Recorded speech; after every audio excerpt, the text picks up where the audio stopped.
बिस्मिल्लाहिर्रहमानिर्रहीम। अस्सलाम वालेकुम डियर स्टूडेंट्स, आज का हमारा टॉपिक है एटॉमिक एब्जॉर्प्शन स्पेक्ट्रोस्कोपी।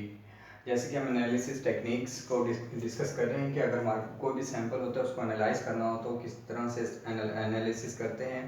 तो आज इसके टॉपिक में इस टेक्निक के अंदर हम डिस्कस करेंगे, ओवरव्यू लेंगे एटॉमिक एब्जॉर्प्शन स्पेक्ट्रोस्कोपी का कि बेसिकली ये क्या पर्पज़ है, किसके लिए इस्तेमाल होती है। Very common for detecting metals, non metals, मेटालाइट्स।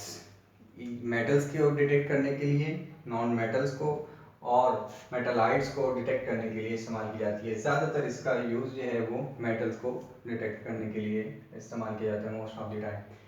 इसका यूज़ सो सिंपल है, इजी टू यूज़ है, रिलायबल है। इसके रिजल्ट्स जो होते हैं वो काफ़ी रिलायबल होते हैं।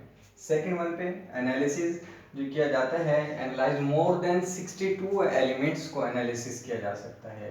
Concentration of metals in sample कि कोई सैंपल हमारे पास मौजूद है, उसमें मेटल्स की कंसंट्रेशन फाइंड आउट करना चाहते हैं, क्वांटिफिकेशन करना चाहते हैं, तो उसके कंसंट्रेशन जो है हम एलिमेंट्स की किसी भी सैंपल के अंदर फाइंड आउट कर सकते हैं।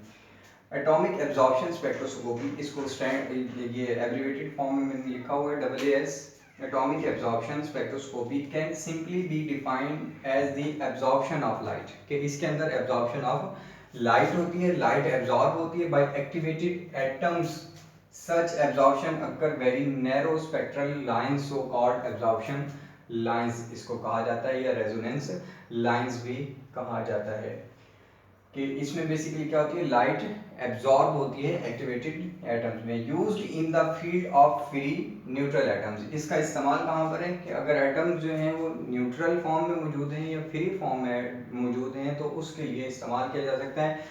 आइंस के लिए या आइंस के लिए हम इसको इस्तेमाल नहीं कर सकते, या एटम्स जो है जब किसी कंपाउंड में बाउंडेड होते हैं तो उसके लिए भी इस्तेमाल नहीं किया जा सकता। Can not brought about by ions, ions के लिए भी, और by atoms bound in a compound and molecular gas. और अगर गैस है और वो मॉलिक्यूलर फॉर्म में है तो हम उसमें भी इसको अप्लाई नहीं कर सकते। बेसिकली इसका नाम से भी जाहिर है, जैसे कि एटम्स के लिए इस्तेमाल हो रहा है, एटम्स हो फ्री स्टेट में हो और न्यूट्रल फॉर्म में मौजूद हो। व्हेन मेटल्स आर हीटेड, जब मेटल्स को हीट किया जाता है तो their boiling point they vaporises as free atoms.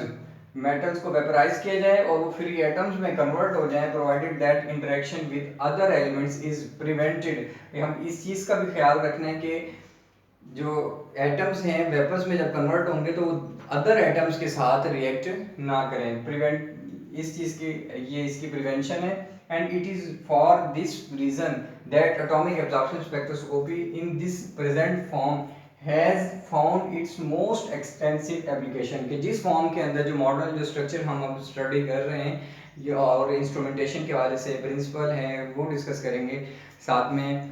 तो जो प्रेजेंट मॉडल है इसी प्रिंसिपल की बेस पे बहुत ज़्यादा उसकी एप्लीकेशन है। Found it most extensive application in the analysis of the metallic elements. Metallic elements को स्टडी करने के लिए इसको बहुत ज़्यादा इस्तेमाल किया जाता है। तो डियर स्टूडेंट्स, ये it was all about the overview of atomic absorption spectroscopy. इसको एब्रिवेटेड फॉर्म में हम AASB मेंशन कर देते होते हैं कि एटॉमिक एब्जॉर्प्शन स्पेक्ट्रोस्कोपी। तो मोस्ट ऑफ द टाइम इसको मेटल्स के लिए, मेटालाइट्स के लिए, नॉन मेटल्स के लिए इस्तेमाल किया जाता है। ज़्यादातर इसको मेटल्स के लिए इस्तेमाल किया जाता है।